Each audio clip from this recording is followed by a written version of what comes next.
You cool with this?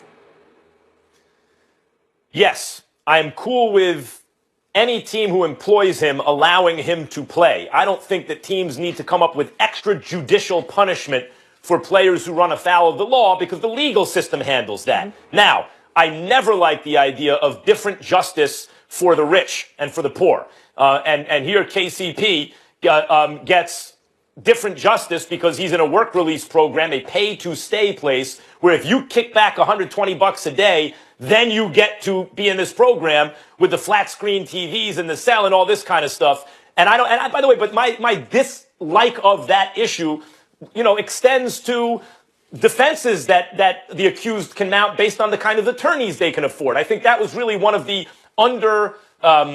played angles of the OJ trial recently with the documentaries and everything that were excellent, and even the dramatization focusing on race relations and the police interactions and things like that, when, in fact, I think for many, including me, it was an interesting test case. Okay, now a black man has all this money to spend on defense. Can he also purchase justice? And in that way, it was a victory for, in a sense, for progress, in the sense, yeah, any rich person can purchase justice, it seems. But I really don't like the issue of purchasing different levels of privilege as it relates to the legal system. And here, that's what Kentavious Caldwell Pope is able to do. You can kick back $120, you can go out on work release. I really don't like that. But in terms of the Lakers saying, sure, you can play, if you're legally allowed to, we'll play you, I have no problem with that. I don't think that teams should be in the business of punishing players extra generally beyond what the punishment already, the punishment that's already been meted out. Max, it's not that complicated for me. It's very, very simple. I'm not okay with this at all. And it has absolutely nothing to do with the Los Angeles Lakers. And it has absolutely nothing to do with Kentavious Caldwell Pope. And anything that I have to say from this point forward, I sincerely hope that he won't take this personally. I don't know him at all, but I sincerely hope he won't take this personally, because this is not about him at all. Anybody, as far as I'm concerned, if you are driving under the influence, if you got behind the wheel of a car under the influence and you're driving your vehicle, obviously we all know, and there's no need to belabor how potentially devastating and fatal that could have ended up being.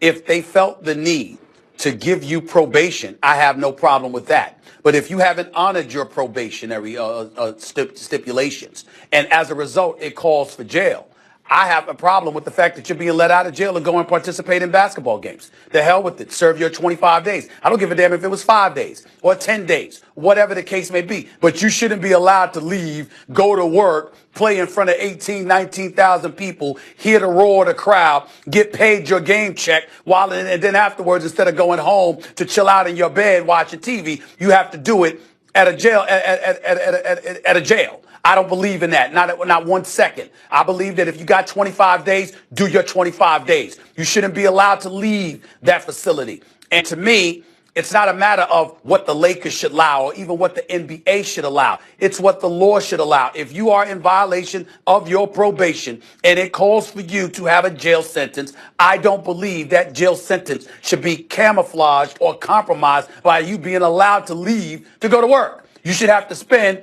25 days there, plain and simple. And it's a bad look to me, not just because of how important the issue is of driving under the influence and how we're trying to eradicate that in our society, but it also sends a bad message because you're going to an arena, you're associated with the NBA brand. We are now aware of what those circumstances are, and you're not paying the appropriate price, which the law calls for you to pay. He should be in jail for 25 days, if that's what they say, and he should not be allowed to leave until the 25 days are up. If it were 20 days, 10 days, 5 days, I would feel the same. Do your time and get it over with, not come back and forth as if you're going to a community college or you're going to work and you coming home. It's jail for a reason. And if you've been sentenced to it, your behind should be in there.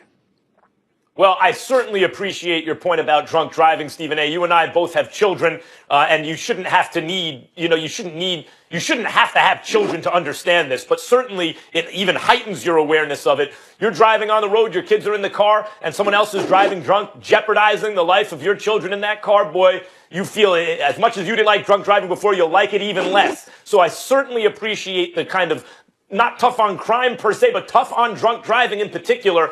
As much as I'm sympathetic to the idea that when you're altered, it affects your judgment and you make bad decisions. Nevertheless, drunk driving, I love a zero tolerance policy.